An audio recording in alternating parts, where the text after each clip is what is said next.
किसी का भी संग स्वीकार ना करें। ये बहुत खास बात साधना में है। अपना जीवन में प्रभु और गुरुदेव के सिवा कोई संगी नहीं होना चाहिए। ये देखो, अगर महापुरुषों के वचनों को स्वीकार न किया जाएगा तो फंसने में देर नहीं लगती, मिनट नहीं लगती फंसने में। मिनट कहने में देर लगती, फंसने में देर नहीं लगती। इस भोगों का राग, संपत्ति का राग, पद का राग, ये सब संग के अंतर्गत आता है। संग का मतलब किसी व्यक्ति से ही नहीं है, व्यक्ति, वस्तु, स्थान, सब से है। ज्ञान का वर्णन कर लेना और स्थिति में रहना बहुत कठिन बात है, बहुत कठिन बात है, बहुत कठिन बात। पूज्यपाद सिउड़िया बाबा जी महाराज जब गंगा किनारे भ्रमण करते थे तो कानपुर के आगे एक स्थान पर योग वासिष्ठ का प्रवचन एक कर रहे थे। ऐसा आत्मज्ञान का वर्णन कर रहे थे, बाबा को पूरा लगा कि बोधवान पुरुष है। 3 दिन तक प्रवचन नीचे बैठ के सुना, फिर पीछे गए और एकांत में उनसे मिले और कहा, मैं केवल एक शब्द पूछना चाहता हूं, आपको आत्मबोध है? उनका, आप हमारे आश्रम गुरु हैं। सन्यासी गृहस्थ का आश्रम गुरु होता है। आपसे मिथ्या भाषण महापाप होगा, इसलिए प्रभु मैं वाक्पटु हूं, विद्वान हूं, शास्त्रों का सम्यक ज्ञान है, लेकिन तत्वबोध नहीं है। उनका बस मुझे इतना ही बाबा ने अपने अनुभूति। शास्त्र का ज्ञान होना एक अलग विषय है और तत्व बोध होना एक अलग विषय है। यहां परम अवधूत दत्तात्रेय भगवान कह रहे, यदि तुम्हें तत्व बोध प्राप्त करना, भगवत प्राप्ति करनी है, देखो, अगर आप सोचो कि मैं प्रेम मार्ग का हूं, मुझे तत्व बोध से क्या मतलब है, तो सर्वान वस्तुतया निरीक्ष, ये तत्व बोध ही ध्यान रखना। ये क्रूरा अपिपापिनो न च सताम संभाष्य दृश्या से सर्वान वस्तुतया निरीक्ष। परम स्वाराध्य बुद्धिर्मम, सब में, पापी में, पुण्यात्मा में, सब में एक मेरे आराध्य देव, ये तत्व बोध ही है। बोले त्यक्त संगो, त्यक्त संगो। त्यक्त संगो का मतलब केवल बाहरी व्यक्ति नहीं है, वस्तु है, स्थान है, पद है, प्रतिष्ठा है, संपत्ति है, ये बाहरी है। केवल इतना ही नहीं, अंदर की वृत्ति है, अंदर की मान्यता है, अंदर का अहम है, अंदर के विचार हैं, उनसे भी असंग रहना है। त्यक्त संगो, वो जित संग दोषा, अंदर और बाहर से, तब वो परम पद का अधिकारी हो। समझ लीजिए बहुत ध्यान से, शायद ये समझ पाना कठिन है, क्योंकि बाहरी कुसंग नहीं त्याग पा रहे, फिर बाहरी संग की बात क्या, फिर अंतर के संग की बात क्या।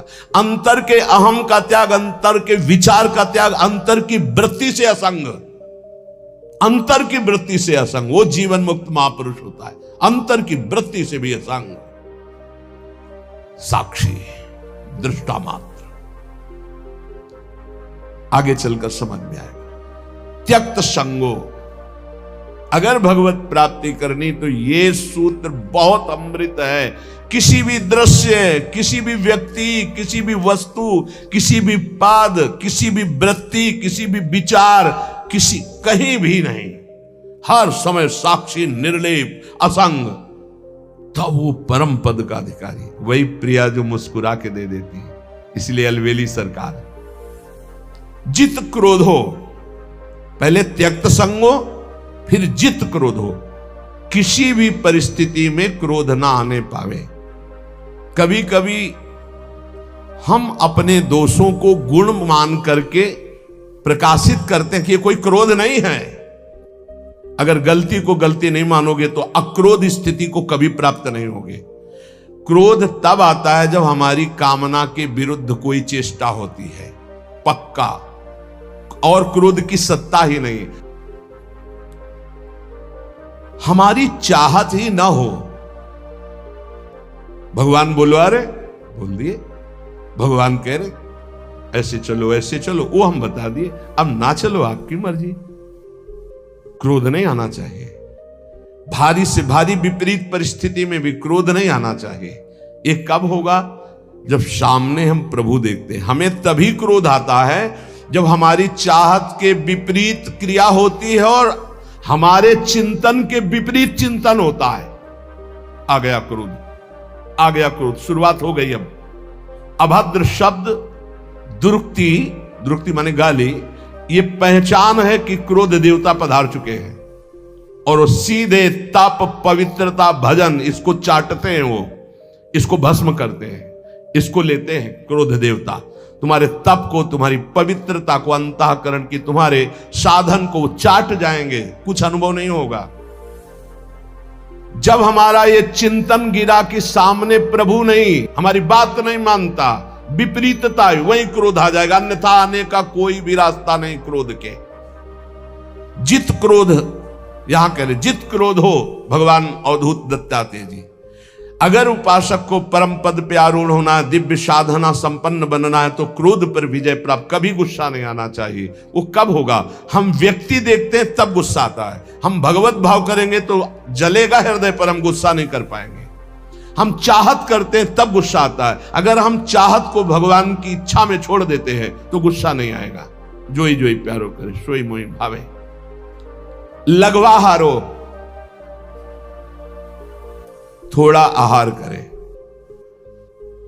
बिहारी देव जी पीछे जब वाणी में आया था कि भूख से जो ज्यादा पेट भरता है उसका भजन तो हो ही नहीं सकता। पक्का यह अनुभव की बातें हैं। भूख से कम भोजन करने पर हमारी जो जीवनी शक्ति है कुछ पचाने में लगती है और कुछ से हम भजन कर लेते हैं। अगर भूखे हैं हम तो हमारा चिंतन बार बार खिंचता है भूख की तरफ। इसलिए लघवा हारो, थोड़ा आहार डाल लिया जाए। और ये अभ्यास से होता है। एक एक कवल केवल आप कम कर लीजिए तो बहुत थोड़े आहार में आपकी दिनचर्या बहुत स्फूर्ति वाली हो जाएगी। आप ये भ्रम छोड़ दें कि हम जितना अधिक आहार करेंगे उतने अधिक शक्तिशाली बनेंगे, ऐसा नहीं है।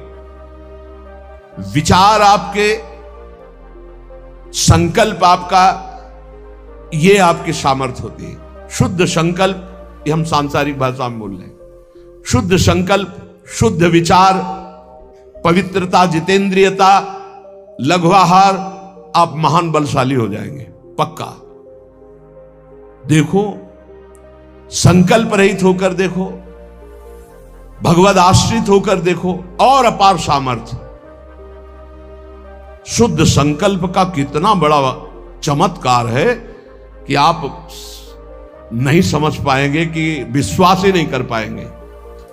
अगस्त जी ने संकल्प किया और ऐसे समुद्र को पी गए, पूरे समुद्र को। आप विश्वास नहीं कर पाएंगे कि समुद्र को पी गए अगस्त जी महाराज। महान तप निधि, संकल्प किया और पी गए समुद्र को।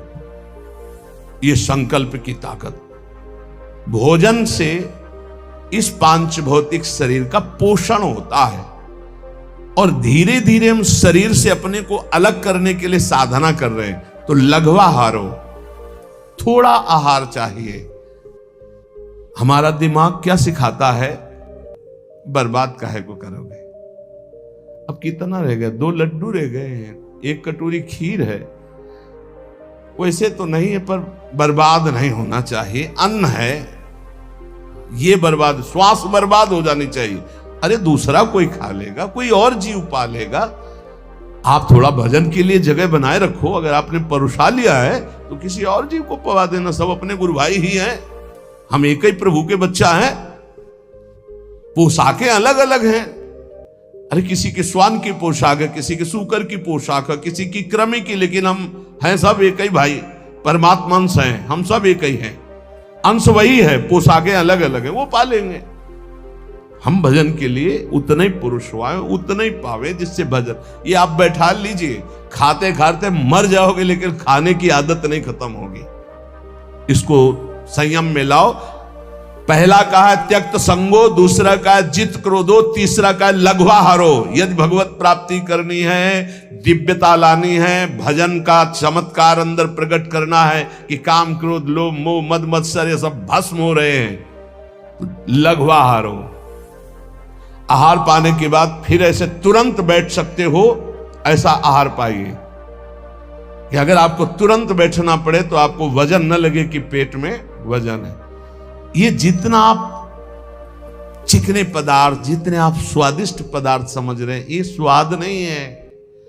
वास्तविक स्वाद तो राधा नाम सुधा रसम रसी, तुम रोम रोम आपका झंकृत हो जाएगा जिस दिन राधा नाम।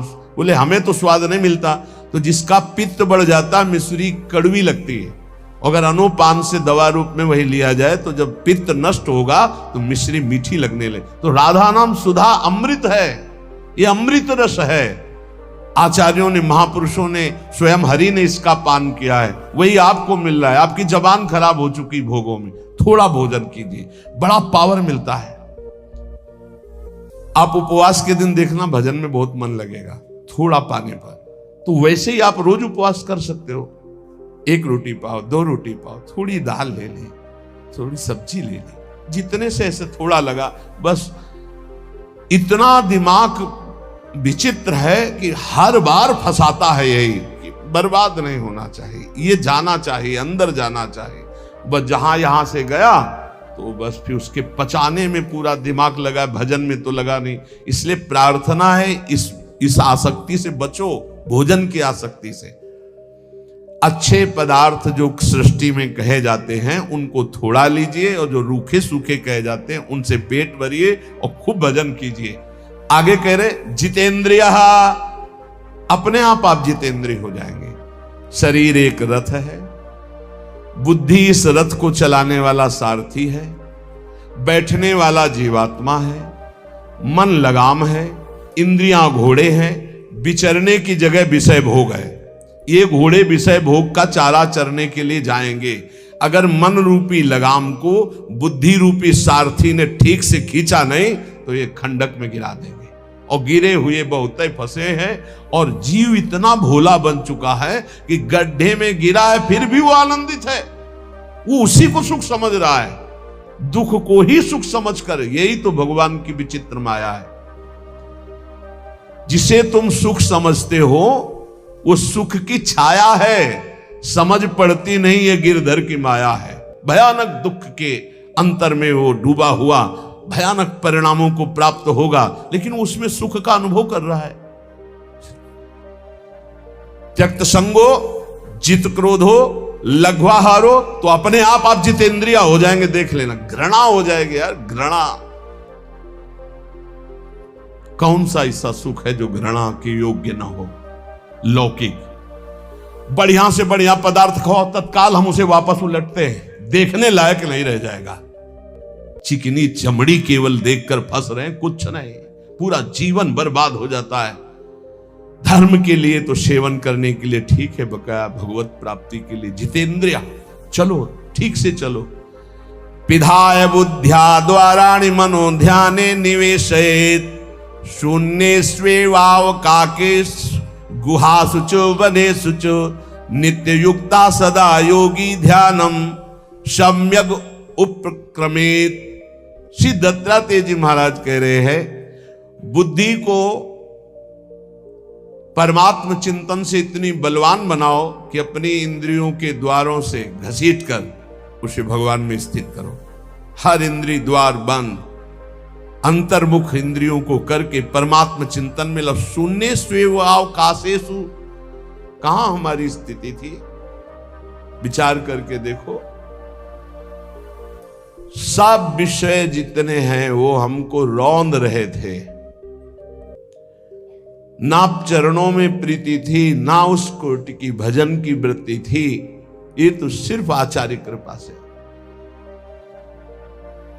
अब हे लाडली, आपकी शरण में आ गए। अब मेरी आयु, मेरी प्रत्येक श्वास केवल आपके स्मरण में बीती थी। समस्त शास्त्र, समस्त महापुरुषों की वाणी और बड़े बड़े संतों की दिनचर्या जीवनी, उनसे संभाषण और स्वयं के हृदय का अनुभव, साधना का सबसे बड़ा सूक्ष्म स्वरूप है प्रति क्षण अपने आराध्य देव का मधुर मधुर स्मरण। ये सबसे बड़ा साधन है और इसी से भगवत प्राप्ति होती है, केवल इसी से भगवत प्राप्ति होती है। और सब साधन है उनका फल है स्मृति, और ये मधुर मधुर स्मृति ही भगवत प्राप्ति कराती है। अनन्य चेता सततम यो माम स्मृति नित्यसा तस्याहम सुलभा पार्थ। भगवान कह रहे मैं उसके लिए सुलभ हो जाता हूं जो नित्य निरंतर मेरे में आसक्त चित्त होकर मेरा स्मरण करता है। अनन्य चेता सततम यो माम स्मरति नित्यसा, इससे बड़ा कोई साधन नहीं, और ये सबसे कठिन है। चाहे निराकार उपासक हो चाहे साकार उपासक हो, बिना स्मृति के वो अपने लक्ष्य की प्राप्ति नहीं कर सकता। ये हम बहुत से सब शास्त्रों का स्वाध्याय, संतों का समागम, ये योग की सबसे बड़ी वृत्ति है चित्त वृत्ति का निरोध करके परमात्मा स्वरूप में स्थित कर देना, जिसका स्वरूप भगवान श्री कृष्ण चंद्र कह रहे हैं, तेषाम सतत युक्ता नाम भजताम प्रीति पूर्वकम ददामि बुद्धि योगम तम येन माम उपयांति ते।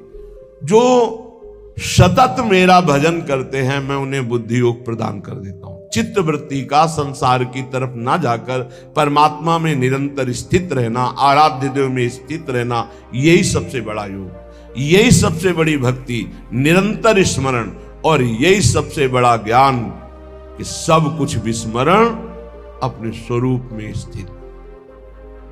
भक्ति योग, अष्टांग योग, ज्ञान योग, कर्म योग, किन्हीं न किन्हीं मार्ग में तो होगा ही कोई, लेकिन सबका सार है संसार का विस्मरण और परमात्मा का स्मरण। ये सब संप्रदाय, सब साधन, सबका सार, अगर ये नहीं तो कुछ नहीं मिला आपको। सब साधन कर यह फल सुंदर, प्रभु पद पंकज प्रीति निरंतर। समस्त साधनाओं का ये परम सुंदर फल है कि अपने प्रभु के नाम में, रूप में, लीला में निरंतर स्थिति बनी रहे, अंतर रहित स्थिति बनी रहे। देखो आप, हर साधना का यही फल है। बहुत सुलझा हुआ बात समझना, सब कुछ हो रहा है, स्मृति नहीं है अंदर अखंड, खास बात नहीं, कुछ नहीं हो रहा, स्मृति चल रही है, सब कुछ हो गया। ये बात अच्छे से समझ लीजिएगा। जो स्मृति प्रधान है, स्मृतिवान है, वो विशेष कृपा पात्र है। प्रायः देहाभिमानी क्रियाओं पर, संख्या पर विशेष ध्यान देता है, स्मृति पर नहीं। कृपा पात्र स्मृति पर ध्यान देता है, क्रियाओं पर नहीं। क्रियाएं हो रही, स्मृति कहां है? देहाभिमानी क्रियाओं पर ध्यान, मैंने ये किया, मैं ये करूंगा, मैं ये कर सकता हूं, वो प्रगट क्रियाओं पर ध्यान देता है। जो कृपा पात्र होता है वो आंतरिक स्मृति पे, बाहर जो बन रहा है बहुत एकाग्रता पूर्वक बनेगा, क्योंकि वो एकाग्र है, स्मृतिवान है। स्मृतिवान ही ज्ञानी है, स्मृतिवान ही योगी है, स्मृतिवान ही वैरागी है, स्मृतिवान ही प्रेमी है, भक्त है। जो को स्मृति शून्य, कोई खास बात नहीं, कितनी भी बड़ी तपस्या हो, खास बात। ज्ञानी आत्मरति, भक्त इष्टरति, योगी स्वरूप में स्थित समाधिस्थ, उठते बैठते चलते फिरते। अगर यह समाधि नहीं प्राप्त है तो संप्रज्ञात समाधि, जो संकल्पित समाधि, उसका कोई महत्व नहीं। 8 घंटे समाधि, फिर बहिर्मुख बहिर्दशा में उठते बैठते चलते फिरते असंप्रज्ञात विचक्षणा समाधि, संकल्प रहित निरंतर परमात्म स्वरूप में स्थित, ये स्मृतिवान। हर उपासक स्मृति पर जोर दे। कोई इसमें मेहनत की बात नहीं है, इसमें महत्व की बात है। यदि आप देह का महत्व रखते हैं तो भोगों की स्मृति स्वाभाविक होती है। यदि आप प्रभु का महत्व रखते हैं भगवद स्मृति स्वाभाविक होने लगेगी। स्वाभाविक, जैसे हम विषयों की स्मृति करते नहीं, वो बसी हुई माला चल रहा है, स्मृति भोगों की हो रही, आरती पूजा क्रियाएं भागवतिक हो रही, स्मृति पदार्थों की भोगों की हो रही, नाना प्रकार का भोगाकर्षण का स्मरण हो रहा है, उसे स्मृति कहते हैं जो अंदर अंदर होती है। स्मृतिवान ही महान पुरुष हो सकता है, स्मृतिवान ही दिव्यता को प्राप्त होता है, इसलिए स्मृति को पकड़ो। श्रीपाद प्रबोधानंद जी महाराज, आप जिस वृंदावन में विराजमान है, प्रकत्यंतम तीर्थवा प्रविश वितते ब्रह्म महर्षि स्फुरत पश्यानैकांतिक कलित वैकुंठ भवनम तदद्युच्चान्युच्चान्यनुसर सुधा मन्यांत महोज्वले वृंदारण्ये भ्रम यदि किमप्यत्र मिलति। महाउज्ज्वल परम धाम वृंदावन जिनको मिल गया, अब क्या मिलना बाकी रह जाएगा। बहुत बड़ी ये प्रेम सिद्ध भूमि है, यहां वास मात्र करने से भगवत प्राप्ति है। संपूर्ण प्रकृति स्थूल सूक्ष्म कारण इसका जो उल्लंघन कर जाते हैं वो ब्रह्म ज्योति में प्रवेश करते हैं। त्रिगुणात्मिका माया पर जो विजय प्राप्त करते हैं वो ब्रह्म तेज में लीन होते हैं। उससे भी परे जो एकांतिक भगवत प्रीति संपन्न है उनका वैकुंठ में प्रवेश होता है। उससे भी उच्चतर और भगवान के विभिन्न लीला धाम हैं, उससे भी उच्चतर ये महाप्रेम रस समुद्र वृंदावन धाम है। ये सर्वोपरि उज्जवल प्रेम रस प्रदान करने वाला। यदि तुम्हें वृंदावन मिल गया तो अब कुछ भी मिलना बाकी नहीं रह जाएगा। इसलिए वंदे वृंदावनगत महम भक्ति भारावनम्रो धन्याग्रण्यम क्रमिमपि न चान्यत्र संस्थांतरणाय। मैं वृंदावन की कृपा से वृंदावन की महिमा को जितना जान रहा हूं, श्रीपाद कह रहे हैं यहां के किसी भी जीव का अपमान मत करना। आप यहां का अगर कीड़ा भी दिखाई देगा तो मैं माथा रख करके उसको दूर से पंचांग प्रणाम करूंगा कि तू धन्य है, वृंदावन में कीड़ा बना, मेरी स्वामिनी के महल का है। बहुत ध्यान देने, किसी की निंदा या अपमान या प्रहार दंड देना ये तो बहुत दूरी बात है। यहां छोटे से छोटे जिसे तुम निम्न कोटि का जीव समझ रहे हो, बड़ा भारी परमहंस महात्मा बना हुआ है। वंदे वृंदावन गतमहम भक्ति भारावनम्रो धन्याग्रण्यम क्रमिमपि। यहां वृंदावन के क्रमी को मैं प्रेम भार से झुककर मस्तक रखकर प्रणाम करता हूं, क्योंकि प्रियाजू के महल का है। किंतु संस्थान त्रणाय मन्ने ब्रह्मादिक सुरगणान किम बहुक्त्या ममेयम। बड़े बड़े देवता देवराजेंद्र ब्रह्मादि को भी मैं तिनके से बड़ा नहीं समझता हूं। ये अभिमान नहीं है, ये स्थिति है। देवराजेंद्र और ब्रह्मा पद को भी मैं तिनके से बड़ा नहीं समझता हूं, क्योंकि आप ब्रह्म स्तंभ पर्यंतम सर्वम मायामयम जगत, तिनका और ब्रह्मा दोनों माया से ही रचे। ब्रह्मादि देवताओं को, इंद्रादि देवताओं को मैं तृण से अधिक नहीं अर्थात तृण के समान मानता हूं। स्वामी श्री हरिदास जी के लिए भी आया है, सुरपति नरपति लोकपति जिनके भावे घास घास रहे परम आनंद में तज सभी की आस। पर वृंदावन के मैं कीड़े को भी मस्तक रखकर जमीन पे प्रणाम करता हूं। बाहर के भी देवराज इंद्र या ब्रह्मा पद को मैं तिनके के समान समझता।